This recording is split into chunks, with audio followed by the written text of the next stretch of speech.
So you booked your first Pilates class. How do you prepare? What you need to bring, what you need to wear? Let's take a few minutes and go over that so you can feel as prepared as possible to come to your first class. So the first thing is think about if you have any conditions that we need to know about. So certain things like any diastasis recti, if you're postpartum, if you have a cage in your spine, or you've been seeing physical therapy for something that's been going on, it's best to have your doctor or physical therapist write us a note, and then you can bring that and say, these are the things I'm not supposed to do. If you have a lot of things going on, you can always call the studio ahead of time and give them a heads up. And maybe you might be more comfortable doing a one-on-one session rather than a group class. But either way, if it's a private session or a group class, you're going to want to show up to your appointment time a little bit early. Classes are usually 45 or 50 minutes, 50. So there is a changeover time where all the equipment is wiped down and people change out their belongings in the cubbies. So this is the time where you'd want to go up and let your instructor know that you're new. Even if it's not your first class, but you're still new to that instructor, just say, hey, I'm new. And then any modifications or even just injuries, and we'll tell you how to modify. So there's always people, unfortunately, that have slipped and fall in the ice in the winter. And so there's always people say, oh, hey, my arm isn't doing so great today. So just let us know anytime during class, even if you forget at the beginning and you're like, oh yeah, you know what, I do have some metal in my spine. Just let us know and we can help you modify along the way. So that said, before you even come to class, what are you going to wear? So you do not have to buy the $150 expensive sets. I promise you, there are girls that wear that, and that's fine. I will say there are a lot of people that just wear leggings and like an old band t-shirt. It's whatever you're comfortable in. As an instructor, it's helpful to have more form-fitting clothes, so when you're doing things, we can sort of see how your body is moving. Think of example when you're doing a bridge. If the shirt is hanging low, we can't really see your spine when you're articulating, which is just rolling up. So that's helpful for us, but if you're not comfortable wearing something form-fitting, that's totally fine. Also, form-fitting is good for when your legs are up in the air, and then if your shirt might come up a little bit. So some people just feel more comfortable, especially if the fans are going and you get kind of cold. I usually wear tall socks because I don't like the fans in the gap, but that's just me. So that would be what you wear. But again, going back to the socks, socks are a huge deal in Pilates. That is, I feel like it is the purse of the outfit of Pilates. Everyone talks about socks, and when there's new releases of socks, it is a little wild. So you do have the option before coming to a class, you can order socks on Amazon because socks are expensive. The grip socks are expensive. They do serve an actual purpose other than hygiene. So the grippy socks have little backs on them. If you have socks that were because you've been to a trampoline park, those are similar type of socks that you'll need for Pilates. So even if we're doing stuff on the mat and there is the mat there that helps provide some grip there, when you're going to start placing your feet on the reformer, you want it to not move. So especially as you start getting in advanced classes and you're twisting your feet, you want the sock to be form-fitting enough to move with you as you go. So it's not helpful when you move your foot and your sock stays in the same spot. So a lot of socks you can buy on Amazon that might just be small, medium, large. They're not as form-fitting, and especially when you wash and dry them a lot, they're going to get stretched out.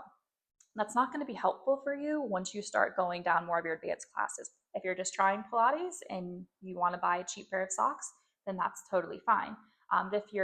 If your goal is to stick with it, or if later you want to invest in some socks, there are lots of different kinds. There are regular socks like the ones that I'm wearing now that have the toes closed. Some people like to have their toes grip the reformer, so they have the old school type toe socks.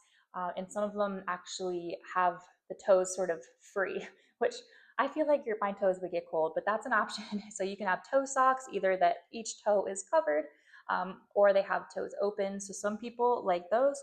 A lot of people prefer where it just covers your whole foot. There's mid-rise, high-rise, whichever is comfortable for you. And Honey Love is a really popular brand right now. in the Eloisa, I think it's called. That is everywhere. Their marketing game is on point.